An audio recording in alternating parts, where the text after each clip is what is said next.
नमस्कार, मैं सुमन मुझे स्टार न्यूज से। आइए डालते हैं आज की मुख्य खबरों पर एक नजर। अब सीमा हैदर को छोड़ना होगा भारत, पाकिस्तानियों को 48 घंटे का अल्टीमेटम। पहलगाम हादसे के बाद सरकार ने उठाया बड़ा कदम। जम्मू कश्मीर के पहलगाम में आतंकी हमले के बाद सीमा हैदर एक बार फिर चर्चाओं में आ गई हैं। पाकिस्तान की सीमा हैदर मई 2023 में नेपाल के रास्ते अवैध रूप से भारत आई थी।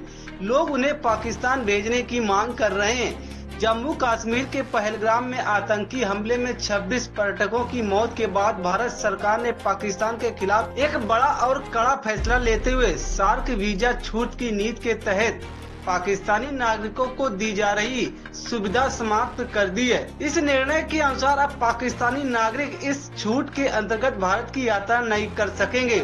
वहीं जो पाकिस्तानी नागरिक पहले से इस सुविधा के तहत भारत में मौजूद है, उन्हें एक सप्ताह के भीतर देश छोड़ने का आदेश दिया गया है। वहीं इस फैसले के बाद सीमा हैदर एक बार फिर चर्चाओं में आ गई हैं। पाकिस्तान की सीमा हैदर मई 2023 में नेपाल के रास्ते अवैध रूप से भारत में आई थी। सोशल मीडिया पर लोगों ने उन्हें पाकिस्तान भेजने की मांग की है।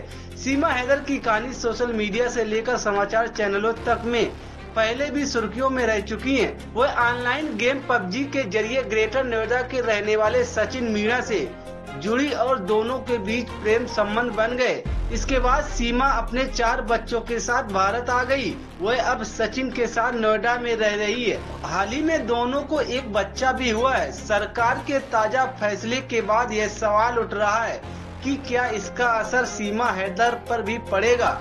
हालांकि पुलिस के जानकारों के मुताबिक सीमा पर कोई सीधा असर नहीं होगा, क्योंकि सीमा वीजा के जरिए भारत नहीं आई थी, बल्कि अवैध तरीके से सीमा पार कर भारत में दाखिल हुई थी। उनके खिलाफ मामला अदालत में विचाराधीन है और जब तक कोर्ट कोई फैसला नहीं देती है, तब तक उन्हें देश से निकाला नहीं जा सकता। जेवर कोतवाली पुलिस इस मामले की जांच कर रही है और केंद्र सरकार से कानूनी राय भी मांगी गई है। पुलिस अधिकारियों का कहना है कि मामले की संवेदनशीलता को देखते हुए किसी भी तरह का निर्णय पूरी कानूनी प्रक्रिया के बाद ही लिया जाएगा। बता दें कि पुलगांव में हमले के बाद भारत पाकिस्तान संबंधों में लगातार तनाव है। भारत सरकार का यह निर्णय राष्ट्रीय सुरक्षा दृष्टिकोण से एक अहम और रणनीतिक कदम माना जा रहा है। पुलवामा आतंकी हमले के 6 साल बाद धरती की जन्नत फिर निर्दोषों के खून से सन गई। पुलवामा आतंकी हमले के बाद 6 साल बाद धरती की जन्नत फिर निर्दोषों के खून से सन गई। पहलगाम में आतंकी हमले ने पुलवामा के जख्मों को ताजा कर दिया, जिसमें सीआरपीएफ के 40 जवान शहीद हुए थे। सोमवार तक अपनी हरियाली के लिए प्रसिद्ध बायसन घाटी के हरे भरे मैदान मंगलवार दोपहर बाद खून से लाल हो गए। जगह जगह निर्दोष लोगों के शव पड़े और बिलखते परिवार सदस्य थे। इस खौफनाक मंजर में 14 अप्रैल 2019 को हुए पुलवामा हमले के जख्मों को ताजा कर दिया, जहां आतंकियों ने आत्मघाती हमला किया था। कुछ ऐसा ही आतंकियों ने पहलगाम में किया, जहां पहले लोगों से उनका धर्म पूछा।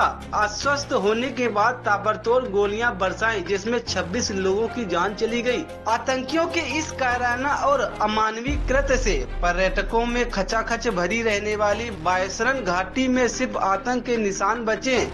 अभी तक कश्मीर में पर्यटकों पर इस तरह का बड़ा हमला नहीं हुआ था। पिछले साल 18 मई की रात 2 जगह आतंकियों ने हमला किया था, जिसमें एक पहलगाम के पास और दूसरा ओपन टूरिस्ट कैंप में हमला हुआ था।